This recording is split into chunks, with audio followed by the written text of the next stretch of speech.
सबसे पहले तो सबको अल्लाह ताला का शुक्र अदा करना चाहिए कि एक फिर उसने बैठ के मुझे शेयर करने का मौका है। वैसे तो दुनिया में पता भी नहीं हिल सकता उसके बगैर, लेकिन कोई बड़ा काम हो तो फिर तो बहुत ज्यादा अल्लाह की रहमत की जरूरत होती है। नंबर 2, जैसे कल आपका एग्जीक्यूटिव मीटिंग थी, उसके अंदर मैंने कहा था कि हमने यूट्यूब पे ना चैनल बनाया हुआ है एजुकेशनल लिटरेसी का, आप नोट कर लें, institute of taxation and finance. उसको रन करने का पर्पज भी यही था।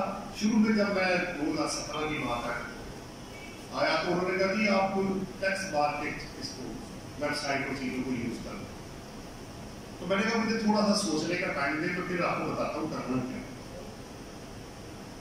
तो मैंने ये सोचा कि अगर मैं 3 साल भर मेरे काम करता हूँ, 3 साल बाद आप वहां नहीं होते तो वो तो दूसरे बंदे के पास चला जाएगा, आपकी तरह आप 0 पे चले जाएंगे। तो मैंने कहा बेहतर ये है कि मैं अपना चैनल बना लेता हूँ, मैं यहाँ हूँ या नहीं हूँ, जो वीडियोज है ऑटोमेटिक उसमें अपलोड होती रहेगी और फ्री ऑफ कॉस्ट है, उन लोगों तक पहुंच जाएगा। इसलिए मैंने इंडिपेंडेंट बनाया। तो अभी तक वो इंटैक्ट है, आप उसको यूज करें, पूरी दुनिया के लिए फ्री है।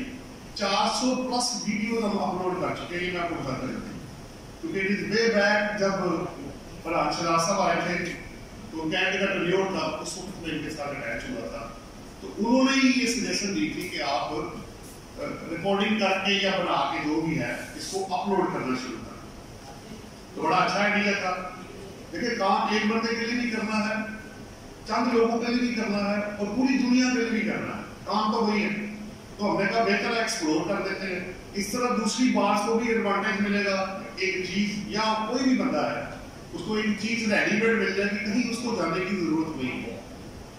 ये चैनल हमने बनाया वो आप यूज कर सकते हैं। प्लस आप एक और काम करें कि मैंने इसी नाम से फेसबुक के ऊपर ग्रुप और पेज भी बनाया हुआ है, उसके ऊपर मैंने लास्ट 5 ईयर की टैक्सेशन की बुक्स 18 टैक्स ईयर 19, 20, 21 और 22 वो मैंने उसके ऊपर अपलोड कर दी हुई है, वो भी फ्री ऑफ कॉस्ट है।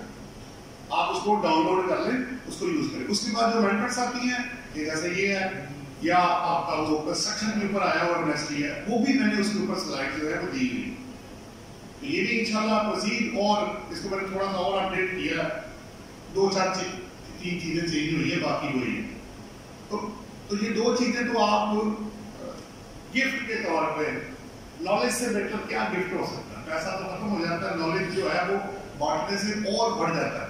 तो मैंने जितना सीखा, जितना मेरे पास था, वो मैंने शेयर करके तो मुस्लिम लोगों से, सिर्फ मैं देने की नॉलेज आपको आता, आपसे लेके नहीं जा रहा हूँ, ये दिन रखिएगा। शेयरिंग में गिव एंड टेक होता है। चले कुछ बातें तो ये, प्लस अब जो आपका सेशन है वो फाइनेंस, ये मैंने सजेस्ट किया था कि पहले इस पे कर लेते हैं, फिर जैसे जैसे आगे बढ़ेंगे अल्लाह खैर करेगा, जो जो चीज आती जाएगी, और इसको 3 हिस्सों में आपने डिवाइड करना। पहले तो मैं आपको स्लाइड इसकी सारी दिखा देता हूँ, उस पर थोड़ी डिस्कशन करके, इसमें income tax, sales tax, ICT, क्योंकि आपको पता है कि इस्लामाबाद कैपिटल टेरिटरी एफबीआर के अंदर है, अमेंडमेंट्स भी यही प्रपोज करते हैं बजट में, और एफईडी भी इन्हीं के पास है। तो ये चारों के अंदर जो फाइनेंस एक्ट के थ्रू, सप्लीमेंट्री एक्ट के थ्रू अमेंडमेंट्स आई हैं, उसके बारे में आज हमने बात करनी।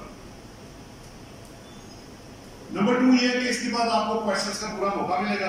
आप जैसे क्लोज होगा तो आप क्वेश्चंस भी कर सकते हैं। जब वो क्लोज हो जाएगा फिर एक 3rd सेशन आएगा, उसमें हम क्या करते हैं कि बेशक जो कोई जाना चाहे वो चला जाए, उसमें जितने उनके पर्सनल कोई केस का क्वेश्चन है या टॉपिक से हटके क्वेश्चन है, तो वो भी आप बाद में मेरे साथ शेयर कर सकते हैं। और मैं अपनी नेचर आपको बड़ा क्लियरली बता दूं, जब तक यहाँ पे एक भी बंदा बैठा हुआ है मैं जाऊंगा नहीं यहाँ से, आपको क्लियर करके मैं यहाँ से जाऊंगा। मेरी नेचर कुछ इस तरह की है, क्योंकि मैं एजुकेशन से शुरू से अटैच हूँ, आप अगर जब तक सेटिस्फाई नहीं करेंगे, हाँ अगर मेरे पास उसको नॉलेज नहीं है तो मैं आपसे टाइम ले लूंगा कि भाई इसको जरा थोड़ा मुझे चेक कर लेने दें, जो फौरन है वो तो अभी ले ले, बाद वाला आपका पेंडिंग करके आपके पास नंबर एक्सचेंज करके तो आपकी चीजों को शेयर कर दें। चलो लेट्स स्टार्ट भी हम, मैं आसान से ना मुश्किल की तरफ यही सोच रहा था कैसे हमें इसको ग्रो करना है। तो सबसे पहले मैं आपको आईसीटी में लेके जाऊंगा जी। इसको मैं आपको क्रक्स बता देता हूँ, क्योंकि अगर मैं एक ही लाइन पढ़ने बैठ गया ना तो आप सारे लोग मुझे यहाँ सोए हुए नजर आएंगे और ऐसे से कर रहे होंगे, नींद आपको आ रही। तो मैंने क्रक्स की बात करनी है, कोशिश करनी है जितनी जल्दी मैं इसको समेट सकूं और सादा और आसान लफ्जों में। बाकी आप इसको पढ़ लीजिएगा, मटीरियल आप तक आ जाएगा, आपको उस पर कोई क्वेश्चन हो तो बाद में भी आप उसे कर सकते हैं। मुझे पानी का एक गिलास अगर मिल जाए तो मेहरबानी होगी। अच्छा अब क्या है ये जो आईसीटी के अंदर, अच्छा ये सबसे पहला क्वेश्चन ये है कि ये अमेंडमेंट्स एप्लीकेबल कब से है? 16 जनवरी 2022। जरा शुरू वाली शीट में लिंक में आना नहीं, जरा ऊपर लिंक को क्लिक करो, नीचे पेज करो, छोड़ दो मैं कर ये जी इसके अंदर इसका नाम फाइनेंस सप्लीमेंट्री एक्ट 2022 है। वैसे इसके अंदर कस्टम्स भी है, वो इसके अंदर हमने शामिल नहीं किया हुआ, इसमें ये चारों चीजें शामिल है। अच्छा ये अब डेट इसकी आपको ना जब आप इसका फाइनेंस एक्ट पढ़ेंगे ना उसके अंदर ही आपको मिलेगी। इसके ऊपर बोर्ड ने ना बाद में सर्कुलर भेजे हैं, इनकम टैक्स का अलग है, सेल टैक्स का अलग है, एफईडी का अलग है। उसके अंदर उन्होंने एंड में ये दिया हुआ है कि ये जो अमेंडमेंट्स हैं जितनी हैं ये 16 जनवरी 2022 से एप्लीकेबल। ये बड़ा इंपॉर्टेंट पॉइंट था फाइनेंस सप्लीमेंट्री एक्ट। ठीक हो गया। अब वापस आएंगे उसमें पीछे आके तो आईसीटी में आईसीटी में हुआ क्या, बेसिकली चेंज तो एज सच नहीं हुआ। ये है आपको पता है एक स्टैंडर्ड रेट होता है, एक रिड्यूस रेट होता है। तो जितनी 18th अमेंडमेंट के बाद जो सर्विसेज में जो सेल टैक्स है वो सूबों के पास चला गया। केपीके का केपीके के पास, सिंध का सिंध के पास, पंजाब का पंजाब के पास, बलोचिस्तान का बलोचिस्तान के पास, और आईसीटी को चूंकि कंट्रोल पीछे एफबीआर कर रहा है तो आईसीटी का आईसीटी के पास। वो जो चाहे रेट रख दे, जो चाहे टर्म्स एंड कंडीशन तय कर दे, ये जरूरी नहीं है। ये जरूरी नहीं होगा कि अगर आप पीआरए का कानून किसी ट्रांजैक्शन पे टैक्स लगा रहा है तो वो दूसरे सूबे भी लगाए। हो सकता ना लगाओ, हो सकता कम लगाओ, हो सकता ज्यादा लगाओ। वैसे आपको पता है रेट्स इस वक्त डिफरेंट है सबके। आपके पंजाब के अंदर स्टैंडर्ड रेट आपको पता 16% है, अगर आप सिंध में जाते हैं तो 13% है, और केपीके और मेरा हाल है बलोचिस्तान में 15 या 14 इस तरह चल रहा है, और आईसीटी में भी 15 चल रहा है। सो स्टैंडर्ड रेट की बात कर। अब आईसीटी में हुआ क्या है, उन्होंने क्या किया है, इनका एक एसआरओ था 2016 का, वो डेट दी है इसके अंदर 495 है, और डेट है जी 4 जुलाई 2016। इन्होंने क्या किया है कि एसआरओ को बिल्कुल उसी पैटर्न पे, अगर आपको याद हो तो इनकम टैक्स में एक एसआरओ था ना, उसका नंबर था 491 या 2 है, जो कि रिलेटेड था कि विदहोल्डिंग टैक्सेस से छूट के भी लोगों को मिले। वो एसआरओ अब मर्ज हो गया है, क्लॉज 45AA ये है, वो उन्होंने वहां से उठा के उसको उधर शिफ्ट कर दिया, और कुछ हिस्सा उन्होंने शिफ्ट किया है 153 सेक्शन के अंदर, यानी इसको लॉ का हिस्सा बना दिया।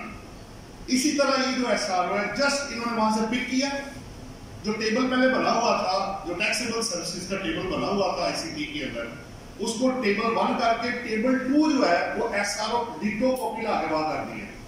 अब वो क्या किया है वो आप देख लें, नीचे आओ भाई आगे।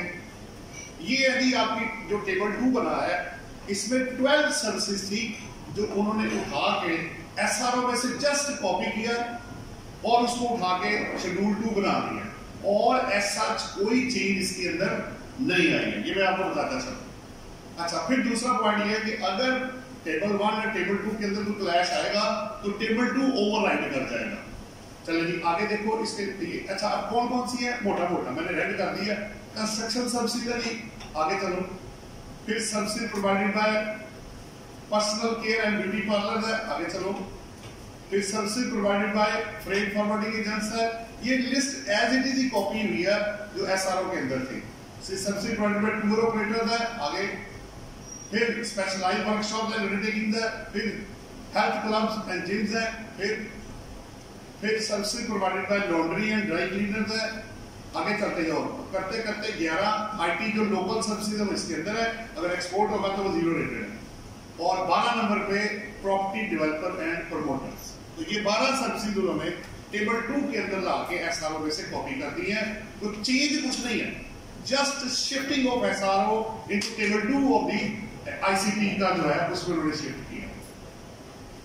अब ऊपर से अब आप एफडी में चले जाओ, ये एक ही चीज के अंदर है।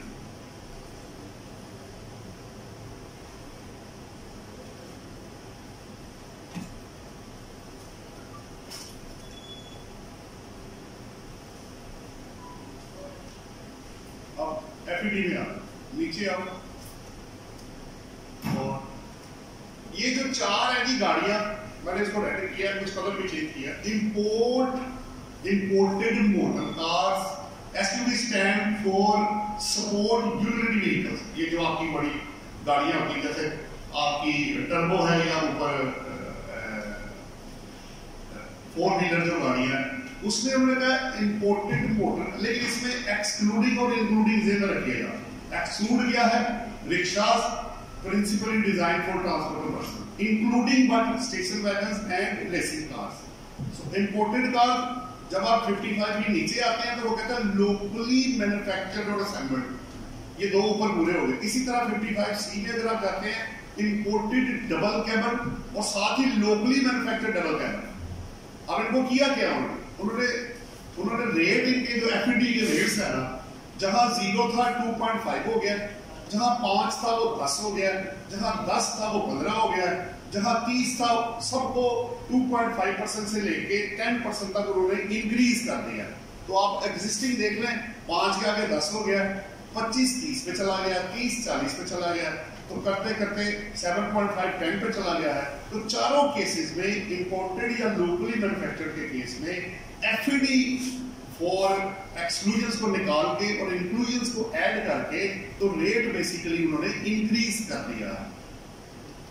ये पूरे बजट में पीछे 1-2 साल से ये होता रहा है, या एग्जम्पशन खत्म हो रही है, या एग्जम्पशन शिफ्ट होकर 0 रेटेड में जा रही है, या उनकी नोमेनक्लेचर चेंज हो रहा है, या रेट को इंक्रीज किया जा रहा है।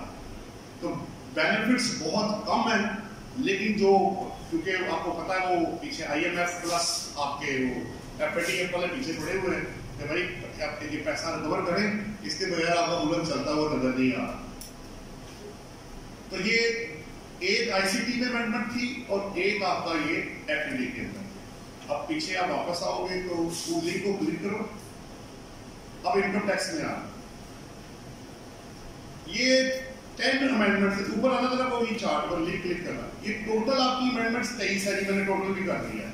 11 सेल टैक्स में है, एक आपका ICT और FD में है, और इनकम टैक्स में 10 है। तो टोटल आपकी 23 अमेंडमेंट्स हैं जी। अब एक यहाँ रुको, ये जो 10 है ये मैंने चार्ट बनाया हुआ है। आपको आसानी क्या होगी जब फाइल आपके पास आएगी, फर्ज करें एक टेस्ट कर लेते हैं तो आपके काम आ जाएगा। जब मैं स्लाइड को क्लिक करूंगा, लिंक को देखना भी क्लिक करो तो मैं यहाँ पहुंच जाऊंगा। इस लिंक को क्लिक करेंगे तो आप वापस इस शीट में आ जाएंगे।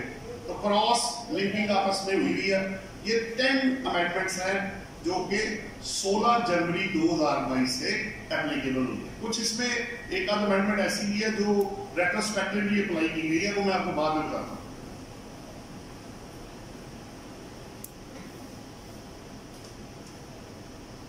उस एक को निकाल के बाकी सारी अमेंडमेंट जो है वो 16 जनवरी 2022 से एप्लीकेबल। पहला जी डिजिटल मीन्स और पे असल में हुआ क्या, आपको याद होगा 21L section of the income tax ordinance ये कहता है कि अगर आपने जो पहले 50,000 होता था, अगर आपने 2.5 लाख से ज्यादा इस वक्त पेमेंट आपने करनी है किसी को एक हेड ऑफ अकाउंट में, और एक्सक्लूजन्स को निकाल के utility bills, government dues, postage, carriage, travel, उनको निकाल के तो आपने पेमेंट थ्रू क्रॉस चेक करनी है, या account business account of the of the जो भी आपका जो लीगल होगा कंपनी या एओपी जो भी, और बिजनेस जिससे आपने ट्रांजैक्शन करनी है उसके बिजनेस अकाउंट में आप ट्रांसफर करेंगे। अब सवाल ये हो गया कि इन्होंने डिजिटल जो मीन्स है इसको अप्लाई करने की कोशिश की कि आप प्रोसेक्ट को तो अपनी जगह पे उसको निकाल दें और डिजिटल पेमेंट करें, यानी ऑनलाइन, चाहे वो कार्ड के थ्रू है, डेबिट कार्ड के थ्रू है, या ऑनलाइन है, या जैसे मोबाइल पे सर्विस है, या जो जो मोड उन्होंने डिफाइन किए उसको उन्होंने डिजिटल मोड कहा। लेकिन अब इशू ये आ गया कि कॉर्पोरेट सेक्टर ने छोड़ डाल दिया। उसने कहा भाई देखो हम तो पहले ही क्रॉस चेक दे रहे हैं या हम किस सेक्टर में डाल रहे हैं, इसमें काफी शोर पड़ा रहा। ये पेंडिंग पहले अक्टूबर तक गया, फिर नवंबर तक गया, फिर दिसंबर तक गया। अब ये उन्होंने कहा जब तक बोर्ड आपको कोई डेट नहीं देगा तब तक ये पेंडिंग रहेगा, यानी अभी इफेक्टिवली इसकी इंप्लीमेंटेशन नहीं हुई है। ये मैं बड़ा क्लियरली आपको बता रहा हूँ, अभी डिजिटल मोड के अंदर पढ़ने की जरूरत नहीं है, क्योंकि कॉर्पोरेट सेक्टर ने शोर बोर्ड डाला। उसने कहा भाई ये क्या कर रहे हैं आप। अच्छा एक और भी इसमें सवाल, जब पहले ही बंदा क्रॉस चेक दे रहा है तो इसको करके होगा क्या? आप क्या करना चाह रहे हैं? अकाउंट से अकाउंट में तो पहले ही ट्रांसफर हो रहा है, तो फिर आप करना क्या चाह रहे हैं? ऑब्जेक्टिव क्या है इसका? क्यों परेशान कर रहे हैं लोगों को आप? इस वजह से उन्होंने कभी इसको पेंडिंग किया, लेकिन लेटर ऑन क्या होता है, ये डिलीट होता है या एक्सेप्ट होता है वो बात की बात है, आगे क्या होगा। लेकिन फिलहाल it is no right no pending on the part of the FBR, अभी ये पेंडिंग पड़ा होगा। अगले पेज पे आओ, ये सारा वही है जो मैंने अभी आपको बताया। इसकी जो डेट पेंडिंग करते करते अभी ये सारा डिजिटल बोर्ड जो है 21 जो एलए है, ये अभी इसकी इन्फोर्सिबिलिटी नहीं हो रही है। आगे चलिए, मिनिमम टैक्स की बेसिकली ये 3 सेक्शन थे, मैंने ऊपर बोर्ड किए हुए 153, 233 और 236 Q. Goods services and contract 153 है, ब्रोकरेज एंड कमीशन 233 है, और 236 क्यू आपका payment to resident for use of machinery and equipment. मसला क्या है इसमें? सिर्फ उन्होंने ये कहा, सिर्फ एक चीज उन्होंने क्लियर की कि लोगों को लगता था कि इसके अलावा भी जो ट्रांजैक्शन है सब में मिनिमम हो गया, ऐसे नहीं है। उन्होंने कहा इन सेक्शंस के अंदर जो पैसा आप रिसीवेबल या रिसीव जो भी होगा आपके पास आएगा, तो आपने टू द एक्सटेंट ऑफ जो इन सेक्शन में इनकम कवर्ड होगी वो मिनिमम टैक्स होगा जो इन पे टैक्स करेगा, और कुछ नहीं है। बाकी चीजें मसलन अगर मेरी बिजनेस इनकम है तो प्रॉपर्टी या अदरवाइज या कोई और इनकम है तो वो इसके अंदर शामिल नहीं होगी। सिर्फ टू द एक्सटेंट ऑफ इस सेक्शन के अंदर जो इनकम कवर्ड है वो आपकी मिनिमम टैक्स ट्रीट होगी। जी आगे जी, furnishing of information by banks. आपको पता है बैंक्स उनको रिक्वायरमेंट है कि उन्होंने सर्टेन क्लाइंट की सर्टेन कंडीशंस को देख के रूल्स में लिखा हुआ है इतना लेवल होगा तो आपने ट्रांजैक्शंस की रिपोर्टिंग करनी है। उन्होंने पहले एक्चुअली बैंक्स को एक्सेस दी थी कि किसी की भी बैंक स्टेटमेंट तक वो एक्सेस ले सकते हैं। अब मैं बताता चलूं वो एक्सेस खत्म हो चुकी है। अब इन्होंने क्या करना है, अब बैंक ऑटोमेटिक रिपोर्टिंग करेगा उन लोगों को कि भाई ये अकाउंट जो है ये ट्रांजैक्शन ये वाली हो रही है जहां जहां रिक्वायर्ड है। लेकिन साथ उन्होंने ऐड क्या कर दिया इसके थ्रू कि अगर किसी, मैंने ब्लैक किया हुआ और बोल्ड किया हुआ है, अगर कोई अकाउंट आपका ओपन या redesignated during the preceding calendar month each किसी भी महीने, अब लोग क्या करते थे बंद करके नया खोल लेते थे, उसका नाम चेंज कर देते थे, पर्टिकुलर चेंज कर देते थे। तो उन्होंने कहा अगर कोई बंदा नया अकाउंट खोलेगा या उसको रीडेजिग्नेट करेगा तो उसका भी हर महीने में जितने भी नए अकाउंट आएंगे और जितने रीडेजिग्नेट होंगे वो एफबीआर को रिपोर्टिंग करनी पड़ेगी उस रिस्पेक्टिव बैंक को। तो आप समझ सकते हैं कि फनकारियां ज्यादा चलेगी नहीं, वो उनको भी पता लग गया कि लोग चक्कर ले रहे हैं, तो उसको पकड़ने के लिए कि यार वो बंदा चक्कर ले रहा है, इसको भी साथ काबू कर। तो ये उसकी जो रिपोर्टिंग है, उसकी जो स्कोप है, उसको एक्सटेंड बेसिकली कर दिया। जी next, disclosure information by public servant. आपको पता है 216 सेक्शन है। वैसे तो टेक्निकली आपकी इंफॉर्मेशन टैक्स डिपार्टमेंट किसी को नहीं बता सकता except where allowed under the 216 section. अब इसके अंदर उन्होंने एक और चीज ऐड कर दी है, अगर कोई हाई लेवल का पब्लिक ऑफिशियल्स या पब्लिक सर्वेंट जो जिनका स्केल आपका 17 स्केल एंड अबव होगा, उनकी या उनके डिपेंडेंट्स या उनसे रिलेटेड पार्टीज, उनकी भी रिपोर्टिंग अब एफबीआर आगे कर सकता है कि जनाब आपके चीजें कहां से आ रही हैं, कहां जा रही हैं। आपको पता है इसमें नैब है, एंटी मनी लॉन्ड्रिंग है, और भी लॉज अवेलेबल है। तो अगर कोई ऑफिशियल डिपार्टमेंट या गवर्नमेंट डिपार्टमेंट या रिलेटेड डिपार्टमेंट इंफॉर्मेशन मांगेगा या नादरा वाला इवन है, तो कोई बंदा डिनाइल नहीं करेगा, वो उसकी information to the extent of जो ये सेक्शन लॉ करेगा उसकी इंफॉर्मेशन पास ऑन की जाएगी। जी जनाब आगे नेक्स्ट देखें।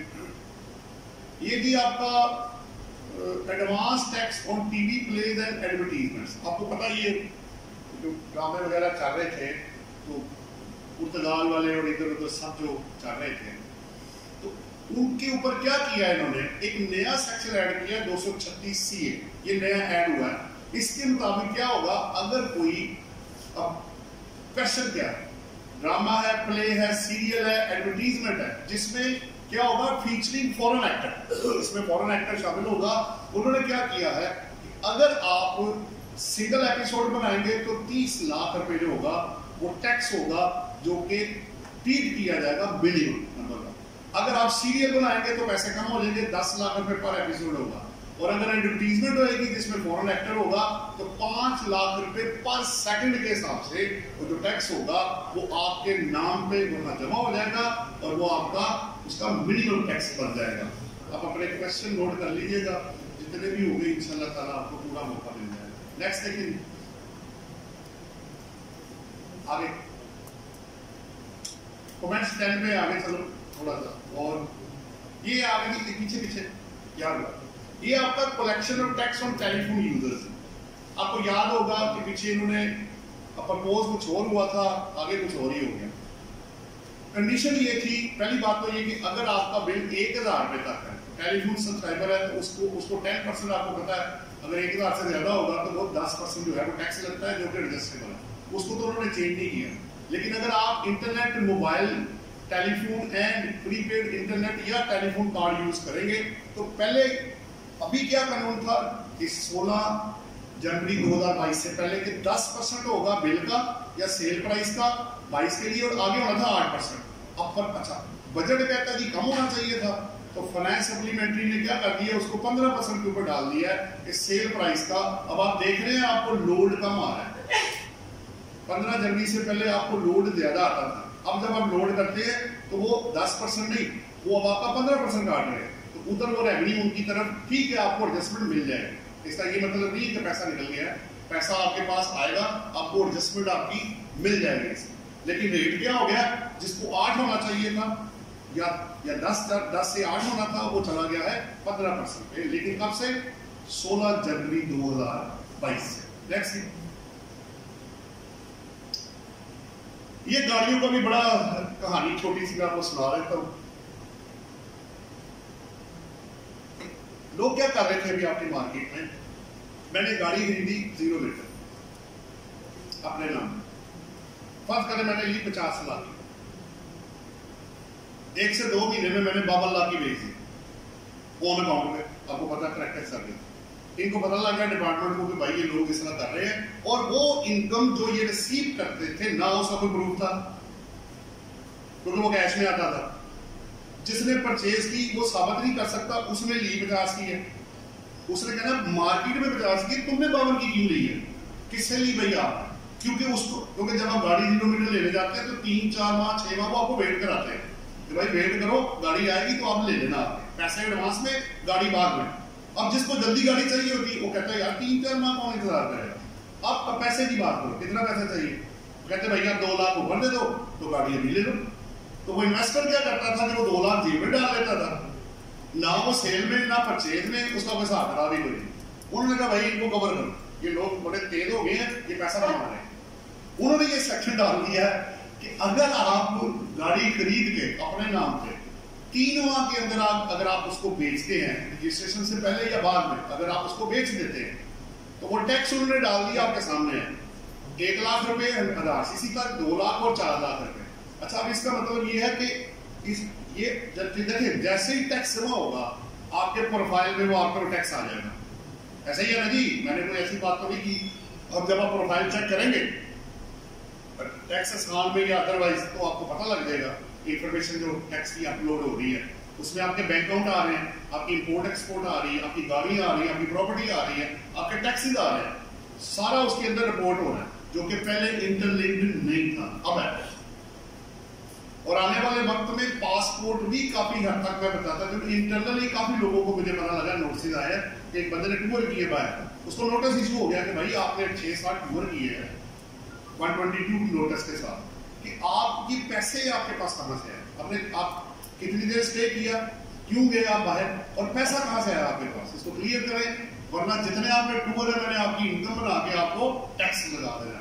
तो जरा अपने क्लाइंट के ना फॉरेन टूर भी चेक कर लीजिएगा, जरूरी हो गया, वो सिस्टम नहीं दिखाएगा, आप जरूर पूछ लीजिएगा उस बंदे से, पासपोर्ट मंगवा के उसकी टिकट शिकट सारा कुछ, ताकि वो कवर हो। नेक्स्ट थिंग, ये प्लेस और एडवर्टीजमेंट वाला आगे चलो, ये हाँ जी, इसमें थोड़ा सा टेक्निकल है, इसमें इन्होंने क्या किया है कि रियल एस्टेट इन्वेस्टमेंट ट्रस्ट को ना 2-3 तरह के बेनिफिट थे, उनके डिविडेंड पे 0% टैक्स आ रहा था,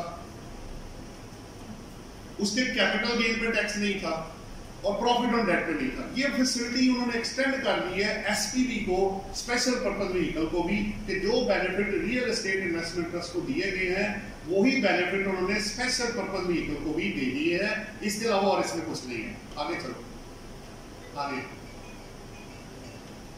ये आईपीपीसी जो क्लॉज 132 था पाकिस्तान के अंदर, जो आईपी आपको पता है इंडिपेंडेंट पावर प्रोड्यूसर जो इलेक्ट्रिक करेंगे उनको एग्जम्पशन थी subject to fulfilment of condition. आपको पता है जितनी एग्जम्पशन होती है वो कंडीशनल होती है, अगर आप ये कंडीशन मेट करेंगे या कंडीशन तो आप ले लें, अदरवाइज वो आपको नहीं मिलेगा। अगर आपको याद हो तो सीनियर सिटीजन के लिए 2 कंडीशन थी, 1 साल के पहले दिन 60 साल उम्र हो और उनकी जो टैक्सेबल इनकम है वो 10 लाख से ज्यादा ना हो, तब उनको टैक्स क्रेडिट जो था, रिडक्शन जो थी वो दी जाती है। सो रिडक्शन है, क्रेडिट है, एग्जम्पशन है, ये सब कंडीशनल है। इसकी कंडीशन आप मेट करेंगे तो तभी आपको मिलेगा, वरना वो आपको नहीं मिलेगा। इसमें यह था कि कंडीशन मेट करके तो 21 से पहले लेटर ऑफ इंटेंट लेना था। अब उन्होंने क्या किया कि लेटर ऑफ सपोर्ट 30 जून 2023 से पहले वो पार्टी लेके देगी आईपीपी, तो तभी उसकी इनकम क्या हो जाएगी, वो एग्जेम्प्ट रहेगी। आगे चलेंगे, आगे ये आपका इनकम टैक्स पूरा हो गया जी। अब आप ये लिंक को क्लिक करके वापस आ रहे हैं। सो आईसीटी इनकम टैक्स एफईडी पूरा सेल टैक्स में आओगे नीचे। ये आपकी 11 अमेंडमेंट्स है जी। पहले आओ कॉटेज इंडस्ट्री। कॉटेज इंडस्ट्री आपको पता है इसका पीछे बड़ी लड़ाई भी पड़ी रही। जब लोग जाते थे जनाब मुझे रजिस्ट्रेशन कर दे मेरी मैन्युफैक्चरिंग यूनिट की, नहीं जनाब आप कॉटेज इंडस्ट्री आपको तो आपको नहीं मिल सकता। वो फिर अल्टीमेटली फिर क्या आया उनके जेब में कि चलो जी नेट बढ़ाना है या क्या चक्कर है। उन्होंने कहा कि अब कॉटेज इंडस्ट्री जो है उसको अब रजिस्ट्रेशन उन्होंने क्या कर दी, उन्होंने अगर आप उसकी कंडीशन अगर आप मेट नहीं करेंगे या करेंगे तो उसके हिसाब से वो आपको इसके अंदर डाल देंगे। अब कॉटेज इंडस्ट्री को इशू क्या है, उसको सेल टैक्स सीरियल नंबर 3 है जी, टेबल 2 6 शेड्यूल का एग्जम्पशन थी। अब इन्होंने किया क्या है कि एक कंडीशन इसमें ये थी कॉटेज इंडस्ट्री, और कंडीशंस के अलावा आपको पता एरिया है उसके अंदर और भी चीजें हैं। तो जो टर्नओवर है इसकी पहले थी 3 मिलियन, जो आपका फाइनेंस एक्ट 2021 था उसमें हो गया 10 मिलियन 1 साल का, और अब जो इसकी जो अमाउंट है उसको उन्होंने फाइनेंस सप्लीमेंट्री बिल के थ्रू एक्ट के थ्रू उसको 8 मिलियन कर दिया कि अगर एनुअल टर्नओवर 8 मिलियन होगी तो उसको भी इसके अंदर जो है कॉटेज इंडस्ट्री में से वो बाहर निकल जाएगा, वो इंक्लूड हो जाएगा सॉरी बाकी कंडीशंस के साथ। चेक करें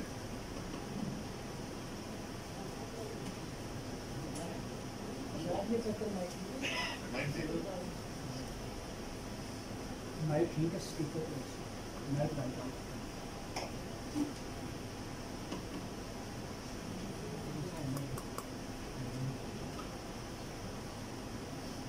बोला था।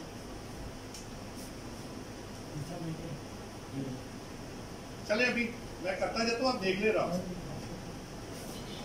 अल्लाह की तरफ से मेरी आवाज वैसी बड़ी ऊंची है, आपका हाथ तो कवर कर ही जाएगी, कुदरती तौर पे ही है, वरना लोग तो आहिस्ता बोलते। मैं थोड़ा कहते ना वो जोश खिताबत में जब बंदा होता है ना तो वो बोल रहा होता है तो वो फ्लो में जा रहा होता है। अच्छा चले, इसकी लिमिट जो है जी एनुअल जो टर्नओवर है वो रिड्यूस करके उन्होंने 10 बिलियन से 8 बिलियन कर दी। आगे क्या होगा। हाँ, कॉटेज इंडस्ट्री में वापस आना, मैं एक पॉइंट आपके साथ जरूर शेयर करना चाहूँगा। पहले जब इन लोगों को रजिस्ट्रेशन नहीं रिक्वायर्ड थी तो इनको ये आगे सेल टैक्स चार्ज नहीं कर सकते। देखिए बात यह है कि जो बंदा सेल टैक्स में रजिस्टर्ड नहीं है उसको दो नुकसान होने, इनपुट वो ले नहीं सकता और आउटपुट वो चार्ज नहीं कर सकता। अब क्या होगा, इनपुट आपकी कॉस्ट में चला जाएगा, आगे आपको लोगों से चीज़ जब पैसा रिकवर करना चीज़ और महंगी हो जाएगी तो लोग आपसे वो डील ही नहीं करेगा। वो कहेगा भाई वो कितने की चीज़ बेच रहा है, आप कितने की बेच रहे हो, कंपेटिटिव नहीं रहेगा। ये पॉइंट ऑफ सेल में भी काफ़ी रफड़ पड़ा रहा है कि जनाब छोटे वाला कह रहा है जी विदाउट सेल टैक्स है, जो टीयर 1 वाला है वो विद सेल टैक्स है, तो उसके पास आप 16% ऐड करके ये 14-12% जो भी रेट चल रहा है उनका 12% है, वो कौन लेगा आपसे चीज़, वो जो विद सेल टैक्स बेचेगा। तो जो बड़े सेटअप वाले थे वो तो सही रह गए क्योंकि उनका एक ब्रांड है, नाम बना हुआ है, वहाँ से तो चीज़ ले लेते हैं। लेकिन एक बंदा अगर छोटी सी दुकान है तो वो अगर वो चीज़ बेचेगा तो आप कहेंगे जनाब वो तो वो 100 की बेचता है, आप 80 की क्या चक्कर है। तो वो पॉइंट ऑफ सेल में काफ़ी अब काफ़ी बेहतरी आ गई हमारा। ये उनमें से एक कंडीशन उन्होंने ये की है। आगे देखिए जी, ये टीयर 1 के अंदर आपको याद होगा पीछे यहाँ आपको पता है कि सेक्शन है आपका 236G और H है इनकम टैक्स ऑर्डिनेंस का, कि अगर वेरियस जो मैन्युफैक्चरर्स हैं या इम्पोर्टर अगर थ्रू स्पेसिफाइड पर्सन्स के थ्रू, जो यहाँ तो रिटेलर की बात हो रही है, असल में अमेंडमेंट ये उन्होंने की है कि अगर कोई रिटेलर, ये कोई तकरीबन 15-20 जो नाम इन्होंने दिए हुए, फार्मास्यूटिकल है, स्टील है, प्रोडक्ट्स है, मोटरसाइकिल है, पेस्टिसाइड है, सिगरेट्स हैं, इनके जो रिटेलर्स हैं अगर उनका विद होल्डिंग टैक्स 236G और H के अंदर अगर वो एक मिनिमम अमाउंट तक आएगा तो उनको भी एज ए टीयर 1 रजिस्टर्ड होना लाजमी हो जाएगा। अभी तक उन्होंने अमाउंट नहीं बताई, मैंने वैसे सारी साइट चेक की थी, सर्कुलर वगैरह सारे SRO, तो अभी तक ये नहीं बताया कि कितना भी टैक्स होगा कि अगर एक बंदे का कटेगा तो उसको एज ए रिटेलर टीयर 1 में रजिस्टर्ड होना लाजमी हो जाएगा। चले आगे चलेंगे। ये बेसिकली आपको पता है हर साल क्या होता है कि कुछ पावर ऐसी हैं जो फेडरल गवर्नमेंट कभी FBR को दे देती है और कुछ पावर उनसे ले लेती है।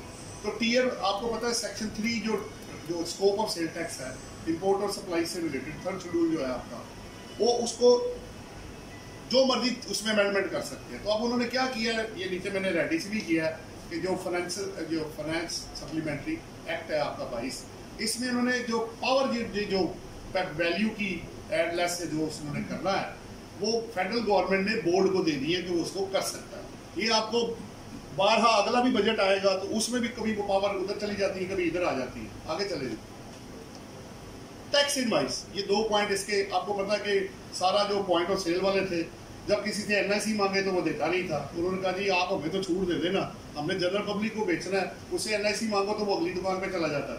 तो उन्होंने कहा ठीक है, अगर आपकी सेल 1 लाख रुपए के अंदर है एक बंदे को तो आप विदाउट CNIC के आप अनरजिस्टर्ड को या जनरल पब्लिक को सेल डाल सकते हैं विदाउट फर्दर सेल टैक्स के। नंबर 1। एक तो ये प्लस ये था कि जब अगर मैं CNIC डालता हूँ तो कल को चैलेंज हो जाता है ये CNIC वैलिड नहीं है, तो उन्होंने ये कंडीशन ही खत्म कर दी है कि अगर आप पहला तो उन्होंने कहा डेबिट क्रेडिट कार्ड के थ्रू आ जाएगा तो किसी चीज़ की कोई जरूरत नहीं है क्योंकि पर्टिकुलर तो ऑटोमेटिक उनके पास चले जाएंगे। और CNIC की जो कंडीशन है वो वैसे ही उन्होंने खत्म कर दी है कि अगर कोई बंदा बाद में पता चलता है कि आप एक्टिंग ऑन गुड फेथ आपने CNIC लिया, बाद में पता चला वो उसका है ही नहीं या वो जेन्युइन नहीं है, तो फिर क्या होगा, बर्डन जो होगा वो पॉइंट ऑफ सेल वाले के ऊपर, रिटेलर के ऊपर नहीं आएगा, उसको वो तंग नहीं करेंगे। आगे चलेंगे।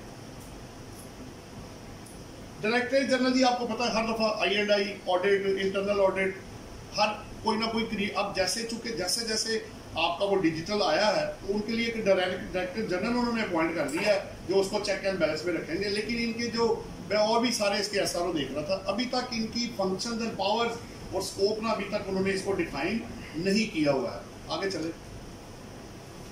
पेनल्टीज ही आपको पता है ये जो पॉइंट ऑफ सेल वाले हैं इनके पीछे तो हाथों के पड़ गए, काफ़ी ज़्यादा उनके लिए प्रॉब्लम्स रही हैं। कुछ गलती लोगों ने भी की है और कुछ बहादुरी FBR ने भी दिखाई है, दोनों तरफ आया काम।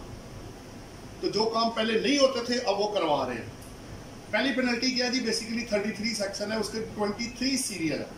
इसमें क्या था, उन्होंने कहा था कि अगर आप वर्ड जो यूज हो रहा था कि अगर सिगरेट पैक्स और सिगरेट स्टॉक्स होंगे और अगर आप उसमें सर्टन डिफॉल्ट्स करेंगे तो आपको पेनल्टी पड़ेगी। वो रिस्ट्रिक्टेड था सिर्फ सिगरेट पैक्स और उसके सिगरेट था। तो उसको रिप्लेस करके उन्होंने वर्ड डाल दिया स्पेसिफाइड गुड्स। अब स्पेसिफाइड गुड्स तो एक ऐसी टर्म है, उसमें कितनी चीजें, उसका स्कोप जो होगा वो क्या कर दिया उन्होंने, एक्सटेंड कर दिया काफी आगे तक सीरियल 23 के लिए। आगे ये 24 है जी सीरियल, इस पे पेनल्टी थी उन लोगों के लिए जो इंटीग्रेट तो हो जाते हैं लेकिन फिर बाद में जो उसकी मॉनिटरिंग नहीं करते, इनवॉइसिंग नहीं सही करते, तो उनको चेक एंड बैलेंस में लाने के लिए ये और इससे अगली वाली जो सीरियल है इनमें सेम अमेंडमेंट की गई है। वो ये की गई है कि अब वो अगर ये बंदा डिफॉल्ट करेगा उसको पेनल्टी लग गई, पहला दूसरा तीसरा चौथा, फिर भी वो बंदा बाज नहीं आ रहा, ढीठ लोग भी होते हैं ना, नहीं सुनते, तो उसने कहा जी इसका बिजनेस सील कर दो, पेनल्टी उन्होंने कहा जी क्या है 10 लाख पेनल्टी है, दी आप, बात नहीं मैंने सुननी है आपकी। उसने कहा इसका बिजनेस सील कर दो, जब इनकम नहीं आएगी ये खुद ही ठीक हो जाएगा। तो ये एडिशन टू पेनल्टी, अगर आप तब भी बाज नहीं आते, कंप्लायंस नहीं करेंगे, तो OIR ऑफिसर इनलैंड रेवेन्यू को ये पावर चली गई है कि वो उसके बिजनेस प्रेमिसेस को सील्ड कर देंगे, जैसे प्रॉपर्टी टैक्स वाले कर देते हैं, तो फिर उनकी परमिशन के बगैर आप वहां पे काम नहीं कर सकेंगे। नेक्स्ट देखो, उसमें भी यही है, लेकिन उसमें फर्क ये है कि अगर वो रजिस्टर्ड तो हो जाता है और फेल हो जाता है इंटीग्रेट कराने के लिए, ठीक है, फेल हो जाता है कि रजिस्ट्रेशन नहीं कराता या इंटीग्रेट नहीं करवाता, तो उनका भी सेम सिचुएशन है। उन्होंने कहा भाई ये किसको पेनल्टी लग गई है सीरियल 23A की, तो अब आप इसका बिजनेस क्या कर दें, मजीद स्ट्रिक्ट एक्शन लेने के लिए इसको सील कर दें। चले आगे चले जी, ले जी थर्ड शेड्यूल है आपका, आपको पता है इसमें प्रिंटेड प्राइस है आपकी इंपोर्ट और जो आपकी सप्लाई है। इसमें बेसिकली चेंज क्या है, ये शुगर के ऊपर सारी बात हो रही है। बेसिकली फाइनेंस एक्ट 2021 ने ये कहा था सीरियल 50 पे कि आप रिटेल प्राइस पे जो सेल टैक्स है वो आप पे करेंगे शुगर के ऊपर, लेकिन एक्सेप्शन उसमें गिवन थी कि अगर आप इंडस्ट्रियल रॉ मटेरियल के तौर पे pharmaceutical beverage and confectionery industry को देंगे तो फिर नहीं लगेगा। इस सीरियल को उन्होंने कर दिया खत्म, तो ये चला गया अब स्टैंडर्ड रेट पे। हुआ ये था ना, वो क्या रहा था, फिर लोग फनगाली के साथ थे, पंखे और शुगर में इशू नहीं चला। पंखा लिया आपने रिटेल प्राइस पे 2600 रुपए का, मार्केट में वो बिक रहा है 5000 रुपए का, उसने कहा अच्छा चलो सबर कर लेते। फिर शुगर आ गई और उधर प्राइस आ रही है 98 रुपए, मार्केट ले रही है 150 रुपए। उसने कहा भाई ये क्या फनगाली हो रही है, ये तो रिटेल प्राइस का फायदा ही कोई नहीं है। उन्होंने कहा भाई इनको डालो स्टैंडर्ड रेट पे, जितने भी आप बेचेंगे इनपुट आउटपुट आप ले और उसी प्राइस के मुताबिक अब आप इसके आगे जा सकते हैं, और कुछ नहीं इसके अंदर। और लेकिन इसकी ये बहुत एक अमेंडमेंट है जो 1 दिसंबर 2021 से एप्लीकेबल है, ये मैं बताता चलूं, ये आपके कमेंट्री में भी लिखा हुआ है। बाकी जितनी अमेंडमेंट्स हैं वो सारी की सारी 16 दिसंबर 2022 से एप्लीकेबल है, चाहे वो एग्जेम्पशन खत्म हुई या ऐड हुआ लेस हुआ, सब 16 दिसंबर से आएगा जी। आगे फिर शेड्यूल जी जीरो रेटिंग वाला, इसके अंदर 6 जो सीरियल है जी वो उन्होंने क्या किया, विड्रॉ कर ली है, जिनको कि जीरो रेटिंग अवेलेबल थी और उनको शिफ्ट कर दिए कहां पे, स्टैंडर्ड रेट पे, यानी वो चले गए 17% के अंदर। लिस्ट दिखाओगे आगे, ये आपकी 6 आइटम्स है आपके, supplies to duty free shops है, सप्लाईज लोकली मैन्युफैक्चर्ड, ये सारी लिस्ट आप वहां से जाके चेक कर सकते हैं। एग्जेम्प्टेड गुड्स था, उसको अगर आप एक्सपोर्ट करते थे तो फिर ये डिस्प्यूट राइज हो जाएगा, एग्जेम्प्टेड गुड एक्सपोर्ट होगी तो टैक्स कैसे लगेगा, वो उन्होंने डाल दिया है, पहले भी डिस्प्यूट चल रहा था। बाइसाइकिल निकल गई, लोकली सप्लाई मटीरियल है, इसी तरह रिपेयर है और टर्नेज वाले, और जो रिपेयर है और उसके ऊपर आपके शिप है, ये 6 की 6 जो जीरो रेटिंग थी इसको उठा के उन्होंने कहा शिफ्ट कर दिया 17% के ऊपर, यानी इनपुट आउटपुट आप चार्ज करेंगे, रिफंड वाला कंसेप्ट खत्म हो गया। एक्सेस होगा तो वो आप ले लेंगे आगे, बाकी ठीक है आगे चलो। ये आपके 5th में एक और भी अमेंडमेंट हुई है लोकल, असल में ये हुआ है आपको पता होगा, ये फार्मास्यूटिकल वालों को बड़ा अभी तक शोर पड़ा हुआ। अगर आप फार्मास्यूटिकल मैन्युफैक्चरर हैं तो फार्मास्यूटिकल पहले था एग्जेम्प्ट के अंदर, उन्होंने कहा जी एग्जेम्पशन अब आपकी खत्म, अब आप जाएंगे जीरो रेटेड, ये जीरो रेटेड में चला गया। तो ड्रग्स एक्ट के मुताबिक वो लोग जो इसमें फॉल करेंगे उनको उन्होंने डाल दिया जीरो रेटेड में, यानी अगर आप इंपोर्ट करेंगे तो अब आप रिफंड मांगेंगे आप, और इनका प्रोसेस उसी तरह कर दिया जैसे एक्सपोर्टर्स का है। नीचे पेट्रोलियम क्रूड ऑयल है, ये शुरू में था जीरो रेटिंग में, पीछे की एग्जम्पशन खत्म की गई, अब वापस इसको जो है जीरो रेटिंग में डाल दिया गया है जी। आगे ये आपके जी आपका 6 शेड्यूल का जो जो आपका एग्जेम्प्ट सप्लाई वाला है, इंपोर्ट और सप्लाई, इसमें 49 आइटम्स हैं जिनको उन्होंने वहां से खारिज कर दिया है, यानी वो चले गए हैं स्टैंडर्ड रेट के ऊपर। अच्छा, कुछ आइटम ऐसे हैं, 12 आइटम ऐसे हैं जिनको पार्ट 1 में से शिफ्ट करके 6 शेड्यूल के पार्ट 2 के अंदर शिफ्ट किया गया है। इसका मतलब ये है कि इंपोर्ट करेंगे तो वो सेल टैक्स देंगे, अगर वो लोकल सप्लाई करेंगे तो वो आपका एग्जेम्प्ट ही रहेगा। वो मैं दिखाता हूं आपको बाद में। तो अभी 49 आइटम्स मैं आपको वो देने लगा हूं जिनको उन्होंने कहां शिफ्ट कर दिया है, स्टैंडर्ड रेट के ऊपर, यानी 17%। हाँ जी, आगे दिखाएगा तो लिस्ट आगे आएगी। आगे ये आपका जी ये लिस्ट है, ये आप देख सकते हैं। पहला आपका सीड फ्रूट्स, इसी तरह फिर नीचे goods imported by various agencies, United nation वाला आगे चले।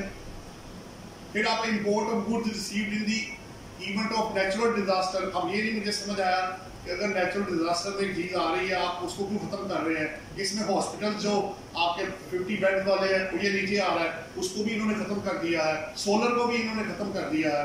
काफी चीजें इसमें कुछ ऐसी गई है जिसका कोई सर पैर नहीं समझ आता था, लेकिन चूंकि उनकी मजबूरी थी, वो कंडीशन मेट करनी थी FATF की, वो इसलिए उनको खत्म किया गया है। आगे चलो जी, ये आप करके ये चलती सीरियल वही चल रही है। ये सीरियल नंबर मैंने वही रखे हैं जो आपके 6 शेड्यूल के अंदर है। ये अब यहाँ रुक गए।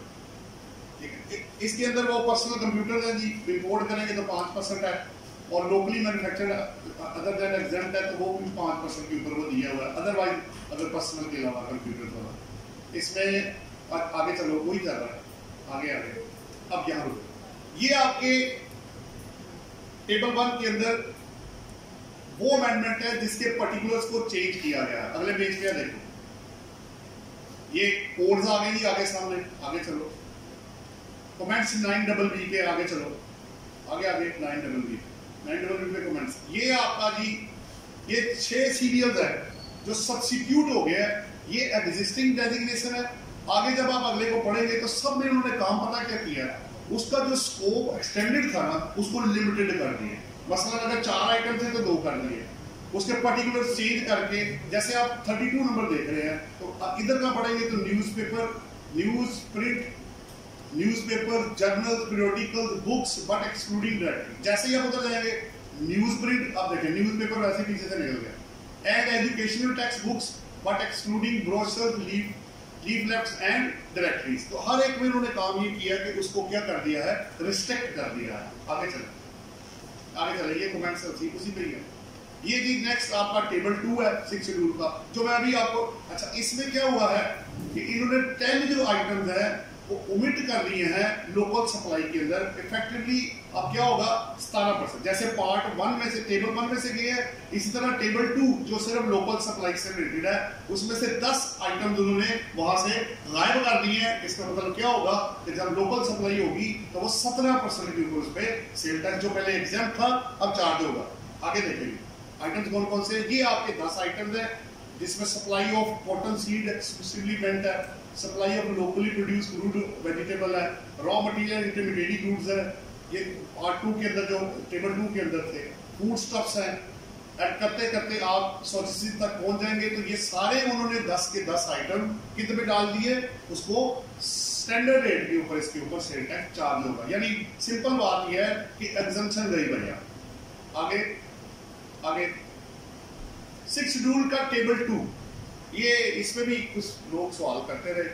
अगर आप, बड़ा इंटरेस्टिंग है कि अगर bread prepared in tandoor and bakeries, naan, chapati, sheermal, bun, rusk, अगर आप ये एग्जिस्टिंग था। अब उन्होंने क्या कर दिया कि अगर यही आइटम अगर आप बेकरी से लेंगे तो 17% है और तंदूर से लेंगे तो 0% पे होगा।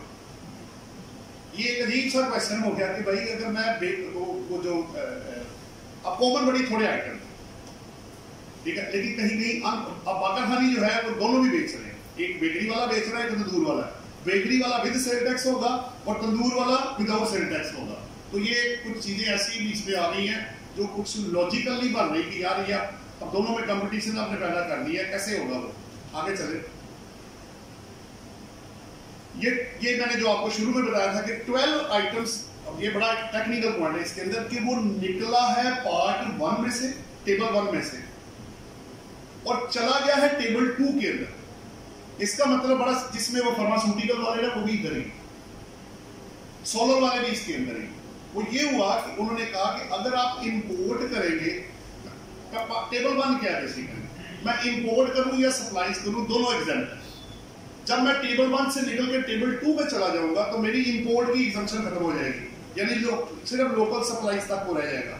तो उन्होंने इंपोर्ट पे, जैसे ये भी ड्रग्स वाले अभी आपको दिखाए मैंने, उनको उन्होंने क्या किया कि आप 0 रेटिंग है, लेकिन अगर आप इंपोर्ट करेंगे तो टैक्स देंगे और लोकल बेचेंगे तो आप 0 रेटिंग में आप चले जाएंगे, यानी आप पैसा वापस मांगेंगे। अब ये 12 में लिस्ट दिखा दे बस, ये आपके इसमें। अब ये बड़ा इंटरेस्टिंग है, live animals and live poultry.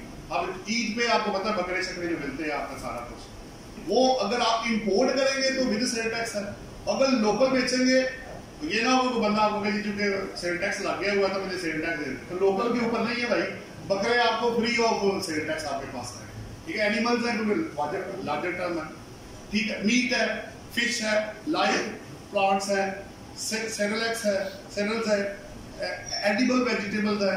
आगे चलोगे, इसमें शुगर केन भी है, एग्स भी है, सारे जो इसमें लिस्ट है। न्यूज़पेपर आपका यहाँ पे 51 के अंदर चला गया है। इसका मतलब ये हुआ कि अगर आप लोकल करेंगे तो 0 रेटेड है, इंपोर्ट करेंगे तो फिर लग जाएगा। आगे चलिए, ये आपका 6 शेड्यूल का टेबल 3 है, वो आपको पता है कि प्लांट एंड मशीनरी इक्विपमेंट से रिलेटेड है। इसमें भी एक ही काम हुआ, इन्होंने 19 एंट्रीज जो है वहां से फारग कर दी है। इसका मतलब ये हुआ कि जब मैं वो प्लांट एंड मशीनरी अपरेटस या जो भी चीज इंपोर्ट करूंगा तो मुझे इंपोर्ट स्टेज पे सेल टैक्स जो एप्लीकेबल है वो लग जाएगा। तो ये 19 है जी, आगे लिस्ट आप देख ले, जितनी है वो प्लांट एंड मशीनरी इक्विपमेंट सारी लिस्ट पड़ी हुई है। आगे दिखाओ जी, ये लिस्ट है, machinery and equipment for initial installation. आगे चलो, मेडिकल इक्विपमेंट, आगे चलो, ये सारे मेडिकल से रिलेटेड है। आगे चलो, ठीक है, मटीरियल्स भी, ये कंस्ट्रक्शन मशीनरी इक्विपमेंट है। आगे चलो, ये आपका कोल माइनिंग मशीनरी इक्विपमेंट है। आगे चलो, ये मशीनरी इक्विपमेंट सप्लीमेंट फॉर, अच्छा फिर ये क्या है, machinery equipment meant for power transmission है, वो भी आ गया। तो ये करते, ये सारी लिस्ट वही है। आगे चलो, ठीक है,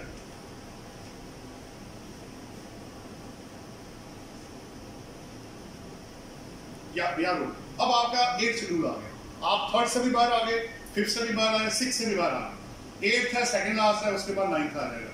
8th में जी आपको पता है रिड्यूस रेट वाले आइटम थे, उसके अंदर से 34 आइटम इन्होंने निकाल दिए और उसको उठा के कहां डाल दिया है, 17%। तो जो 6 शेड्यूल में हुआ वही आपका 8 शेड्यूल के अंदर भी हो रहा है। अच्छा, अब क्या जी लिस्ट दिखाओ कौन कौन है। ये आपके जी आइटम्स है, साथ सीरियल नंबर मैंने वही लिखी है जो टेबल 8 के अंदर थी, वो वाले ये सीरियल सेम है, ये सारे इसमें से निकल गए हैं। आगे चलो, अच्छा ये एग्जिस्टिंग आपको नजर आएगा, इसकी डिटेल ना ऊपर है, वापस आओ पीछे, और ये इधर है, इसको उसके साथ मिला के ना पढ़िएगा, यहां से पढ़िएगा। ये जो लिस्ट है ये एज इट इज कॉपी हुई है, लेकिन हुआ क्या है कि ये क्या हो गया, टेक्निकली ये ओमिट हो गई है जनाब, पारा हो गया।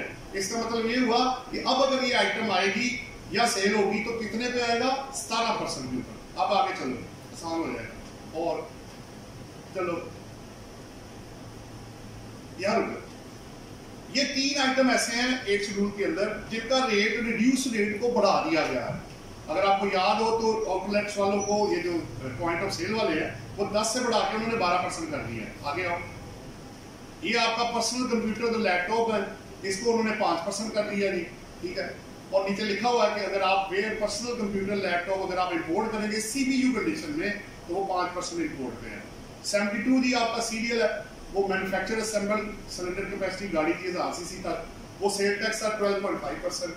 अब क्या हुआ है कि उसको सिर्फ 850 सीसी तक रिस्ट्रिक्ट कर दिया गया है और एक नई सीरियल 75 ऐड की गई है। सीपीयू कंडीशन जो होगी एक 75 सीरियल, तो उसको इलेक्ट्रिक व्हीकल को 12.5% जो होगा वो सेल टैक्स देना पड़ेगा। आगे चलो, ये एक अब जो 2 है उसके अंदर होल टेबल 2 ऑफ द, ये क्या किया है, total reduce rate for imported capital items to be charge, वही बात फिर वही आ गई जैसे इन्होंने पार्ट 3 टेबल 3 के अंदर किया 6, इसी तरह इसके टेबल 2 में किया है कि जो रिड्यूस रेट वाले थे इसको खत्म करके क्या कर दिया, इसको डाल दिया है 17% के ऊपर आगे। और अब 9th आ जाएगा। आपको पता है मोबाइल जो आपके सेलुलर मोबाइल आपके जो इंपोर्ट है और सप्लाई, उसके ऊपर वैल्यू के हिसाब से सेल टैक्स अगला टेबल दिखाओ। ये वैल्यू थी जो एग्जिस्टिंग थी। अब उन्होंने क्या किया, उसको खत्म करके सबको किस में ले गए हैं 17% के ऊपर। तो या तो एग्जम्पशन खत्म हो गई है या स्टैंडर्ड में चला गया है। तो सेल टैक्स की मद में तो माशाल्लाह इतना पैसा इकट्ठा होना है कि आंखें खुल जानी है कि पैसा ये कहाँ से आ रहा है भाई, हो क्या रहा है। ठीक है, कई लोगों को पता ही नहीं है अभी 16 जनवरी से भाई वो एग्जम्पशन आपकी, जैसे एक हमारे उसके में क्या होगा, सलाई मशीन आपकी एग्जम्पशन वो खत्म हो गई। अब वो करी जा रहे थे सेल, तो बताया भाई इसको आपको सेल टैक्स चार्ज करना पड़ेगा। अब वो पुराना वक्त जो है वो तो एग्जम्पशन जैसे जैसे आपको पता है खत्म होगी तो ऑटोमेटिक जब लगेगा तो वो सेल टैक्स जो है वो कलेक्ट होगा। आगे देखो कुछ है, लेकिन अब वापस आ जाओ शुरू में। ये थी जी आपकी टोटल 23 अमेंडमेंट्स सेल टैक्स से लेके एफईडी तक। अब मेरे पार्ट में जो था वो मुकम्मल हो गया। आपने अगर कोई क्वेश्चन करना हो तो वो आप मेरे साथ कर सकते हैं।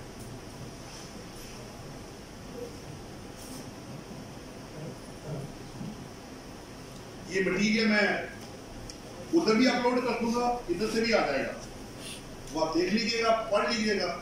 फिर भी कोई क्वेश्चन है तो आप कर सकते हैं। अभी रिक्वेस्ट एक होगी आपसे कि इससे कनेक्टेड सवाल कीजिएगा। इसके बाद मैं इसको क्लोज करके तो फिर मैं आपको वो सेपरेट टाइम दूंगा कि अगर आप कोई दूसरा सवाल भी करना चाहेंगे। मैं एक सवाल करना चाहूँगा इनकम टैक्स के हवाले से। इसमें आपने बताया था मिनिमम टैक्स, उस वजह मुझे दोबारा रिव्यू कीजिएगा।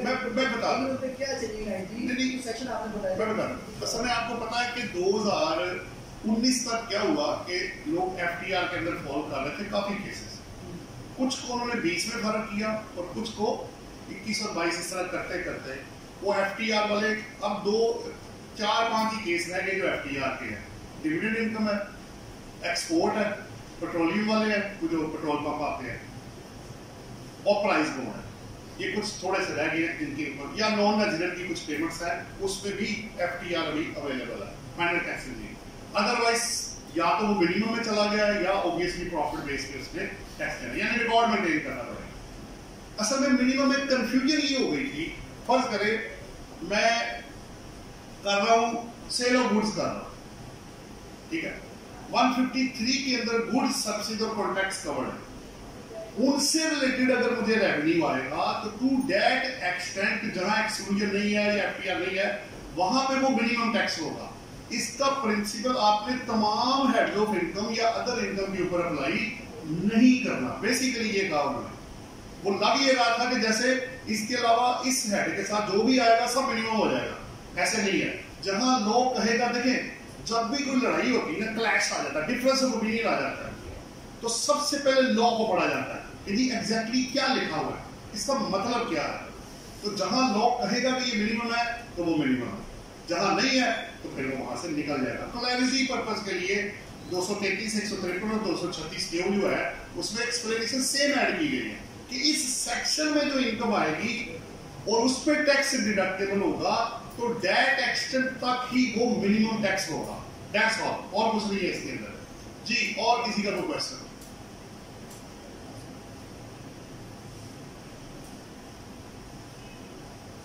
तो ये ठीक है फिर।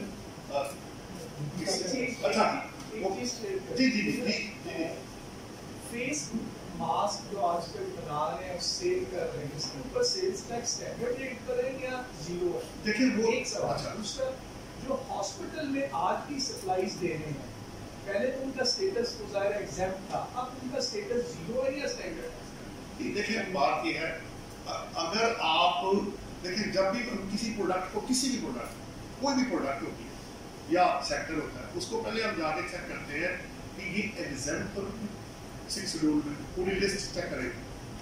अगर वो वहां नहीं, अगर है तो बड़ी अच्छी बात है, उसका कोड और सब वो मिलता है, बड़ी अच्छी बात। अगर वो नहीं है फिर हम जाएंगे रिड्यूस रेट के अंदर कि भाई वो 8 शेड्यूल जो पड़ा हुआ है उसके अंदर तो नहीं फॉल करता, फिर उससे रिलेटेड एसआरओ हम चेक करेंगे कहीं ऐसी चीज वहां तो नहीं पड़ी हुई। अगर आप फिर हम चेक करेंगे तीसरा जीरो रेटेड वाला, ये जीरो रेटेड में तो नहीं चला गया। अगर वो कहीं भी नहीं आ रहा और उसकी एज सच मुझे ना रिड्यूस रेट अवेलेबल है, ना जीरो रेट है, ना एग्जम्पशन है, तो फिर मुझे और वो टैक्सेबल सप्लाई में आता है, ये भी बड़ा इंपॉर्टेंट है। हर चीज टैक्सेबल सप्लाई में नहीं आती है, जैसे कॉइन्स है, शेयर है, तो इसको वो कवर नहीं करता, उसके अंदर इमूवेबल प्रॉपर्टी को कवर नहीं करता। तो अगर आप इनमें कहीं भी ना आए तो फिर जाहिर बात है फिर आपको स्टैंडर्ड जो 17% है, लेकिन पहले उनको चेक करने के बाद ज़बानी कोई बंदा नहीं बता सकता अनलेस वो केस ना डील कर रहा हो, क्योंकि मैं सोलर को डील कर रहा हूँ, मेरे पास है, सिलाई मशीन को मैं डील कर रहा हूँ, फार्मास्यूटिकल को मैं डील कर रहा हूँ, जिसको मैं डील कर रहा होता हूँ वो मुझे ज़बानी पता लग जाता है। जो केस आपने नहीं किया होता फिर जाके हम चेक करते हैं पहले कि भाई वो लॉ क्या कहता है, क्योंकि रिस्क बहुत बड़ी है, तो इसलिए ज़बानी कहना बहुत मुश्किल होगा जब तक कि आप उस रिस्क को चेक नहीं कर लेते। आपका सर कोई और सवाल नहीं? सर ने इधर भी एक सवाल अभी पहले आप सर सवाल ये था मेरा, जैसे आपने बताया कि सर इंटरनेशनल मोबाइल फ़ोन की इंपोर्ट के बारे में आपने बताया था, तो मोबाइल फ़ोन जो इंपोर्ट करते हैं लोग, आपने उसमें डेट बताया कि ये डेट है, तो क्या मोबाइल फ़ोन जो इंपोर्ट करेगा उसके लिए उसको डीलर होना ज़रूरी है इंटरनेशनल? क्योंकि कोई बंदा जो कि सेंटर से रजिस्टर्ड होगा, हर बंदे को ये सेंटर को मोबाइल इंपोर्ट करने की इजाज़त नहीं है, जैसे आईफोन है हमारे पास, तो इसकी इजाज़त नहीं है, इसी बारे में आप क्या करेंगे? देखिए दो चीजें ना, एक होता है पर्सनल, एक होता है बिजनेस। बिजनेस के लिए आपको पहले ये क्लियर करना पड़ेगा, एक पर्सनल है ना तो बाय हैंड आप एक ला सकते सर हैं, बिजनेस के लिए तो बिजनेस वाला तो ऑब्वियसली इंपोर्ट तो रजिस्ट्रेशन के बगैर होती नहीं है, सर वो आईफोन इंपोर्ट नहीं करने दे रहे आजकल ना, उन्होंने बैन किया कि आईफोन वो फिर वो लिमिटेशन लगी होगी ना कोई। बाकी फोन हो सकते हैं। देखिए अदरवाइज देखिए फेडरल गवर्नमेंट के पास या बोर्ड के पास एक गवर्नमेंट है कि वो किसी भी चीज पे, जैसे सिगरेट सनत अफगानिस्तान में एक्सपोर्ट बंद थी, ठीक है, वो एक ऐसा इशू हुआ था कि अगर आप एक्सपोर्ट करेंगे अफगानिस्तान तो आपको एक्सपोर्ट करने के बावजूद स्टैंडर्ड 17% सेंटर लग जाएगा, तो लिमिटेशन लगी हुई थी, तो लिमिटेशन बिल्कुल लग सकती है जी। अब आपके जो आपके फ्रूट और वेजिटेबल्स है वो अफगानिस्तान से इंपोर्ट करेंगे तो जीरो रेटेड है, कहीं और से मंगाएंगे तो सेल टैक्स लग के आएगा, अब छूट उन्होंने उसको दी हुई है। तो जहां चाहे जैसे चाहे वो लिमिटेशन रिस्ट्रिक्शन कंडीशन बिल्कुल लगाई जा सकती है, कोई मसला नहीं है, बट वो रीजनेबल होनी चाहिए और in the interest of the country होना चाहिए। जी मेरा ख्याल है सर पीओएस पे थोड़ा सा, क्योंकि इसमें आजकल प्रॉब्लम आ रही है, हमारे बेटा साहब के केस था उसमें एक्सक्लूड हो गई, अभी नहीं हुई, नोटिफिकेशन नहीं आया, 2-3 माह हो गए हैं, इन्होंने इधर से भी सारा प्रोसेस करवा लिया,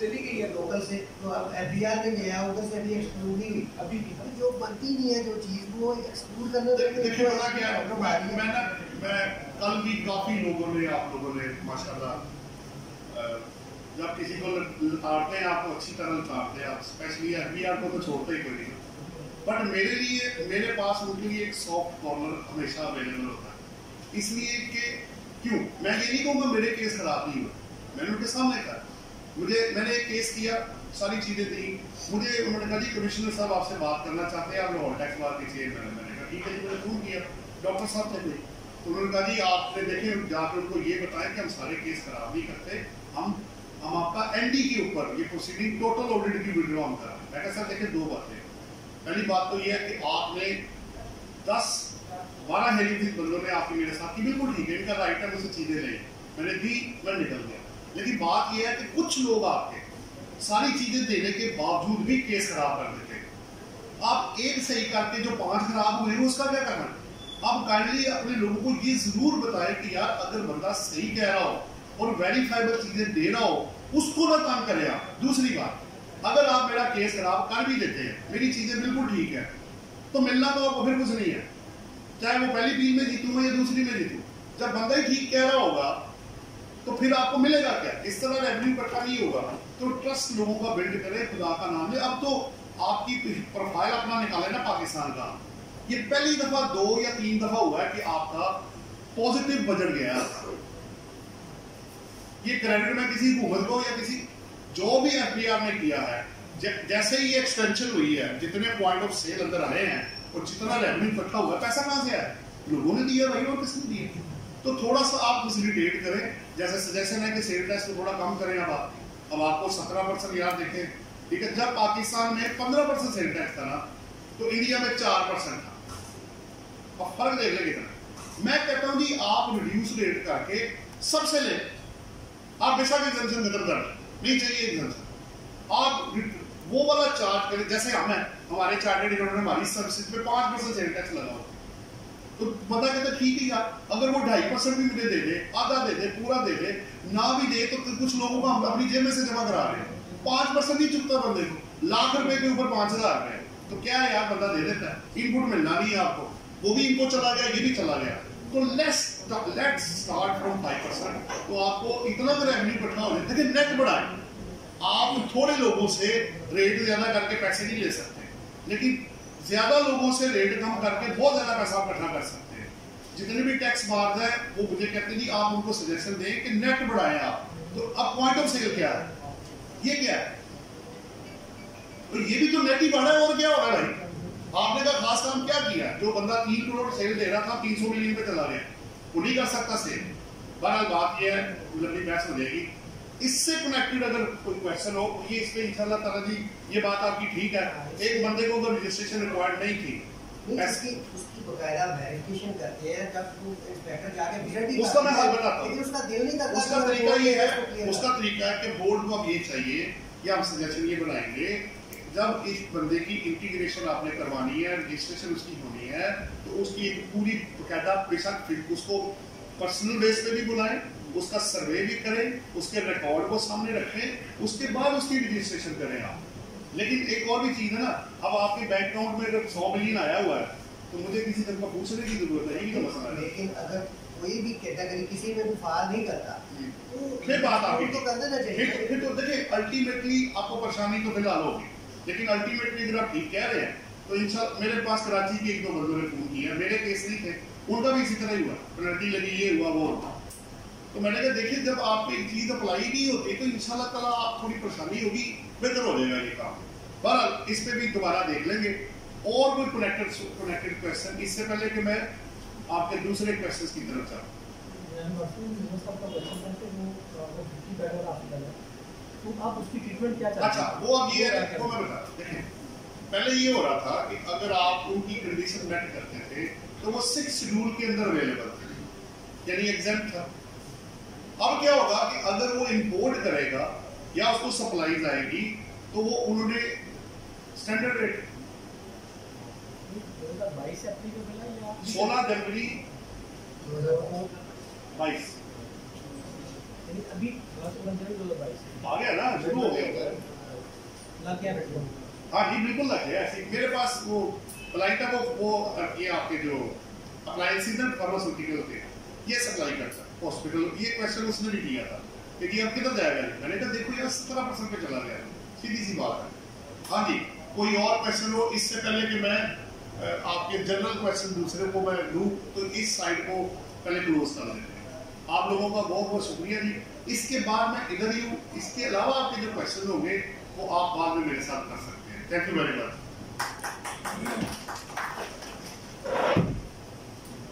जी